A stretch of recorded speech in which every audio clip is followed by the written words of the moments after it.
জীবনে যতদিন শুক্রবার পাবেন 4টা আমল করতে ভুল করবেন না।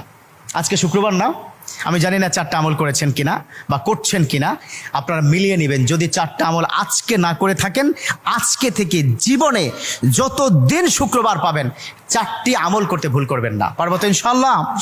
ইনশাআল্লাহ। 1, দুরূদ পড়া। আমার বিশ্বনবী দুরূদ সম্পর্কে কত অসাধারণ কথা বলেছেন।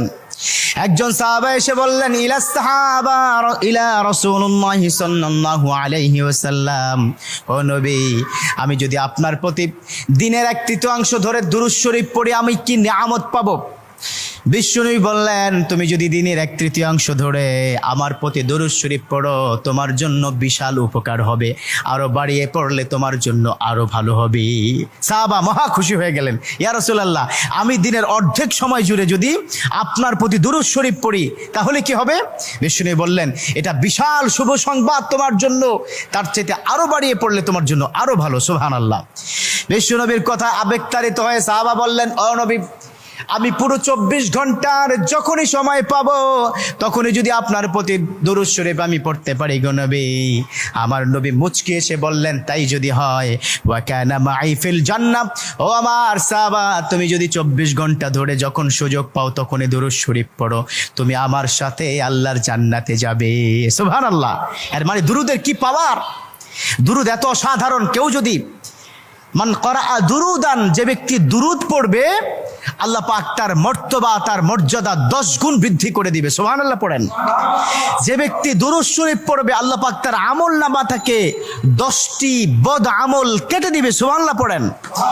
যে ব্যক্তি দুরূদ শরীফ পড়বে আল্লাহ পাক তাকে 10টি নিয়ামত দান করবেন, যে নিয়ামত সে কখনো ভাবতে পারেনি। সুবহানাল্লাহ পড়েন।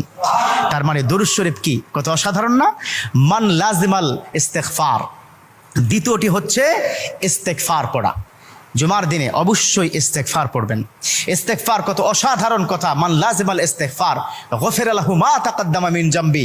যে ইস্তেগফারটাকে লাজিম করে নেয়, অর্থাৎ কথায় কথায় সময় পেলে আস্তাগফিরুল্লাহ আস্তাগফিরুল্লাহ আস্তাগফিরুল্লাহ আল্লাযী লা ইলাহা ইল্লা হুয়াল হাইয়ুল কাইয়্যুম ওয়া আতুবু ইলাইহি। কোথাও ভুলে হয়তো একটু ফেসবুকে কোন একটা নারীর ছবি চলে আসলো, আস্তাগফিরুল্লাহ স্কিপ করে দিল। এরকম ইস্তেগফার যে ব্যক্তি লাজিম করে নিল, কথায় কথায় সুযোগ পেলে যে ইস্তেগফার পড়ে, আল্লাহ পাক তার পিছনের গুনাহগুলো ক্ষমা করে দেয়। সুবহানাল্লাহ। তৃতীয় নম্বর কাজ দেব, জুমার দিনে ভুল করবেন না, সেটা হলো ফজরের নামাজটা আদায় করতে ভুল করবেন না। এখন যদি আমি জিজ্ঞাসা করি, মাশাআল্লাহ এখানে যতজন আছেন আজকে ফজরের নামাজ পড়ছেন কিনা, মনে হয় না আমি খুব বেশি পাবো যে ফজরের নামাজ পড়েছেন। আর 4 নম্বর যেটা হচ্ছে, জুমার দিনে যতদিন জুমার দিনে আপনি পাবেন সবার আগে মসজিদে প্রথম কাতারে আসবেন।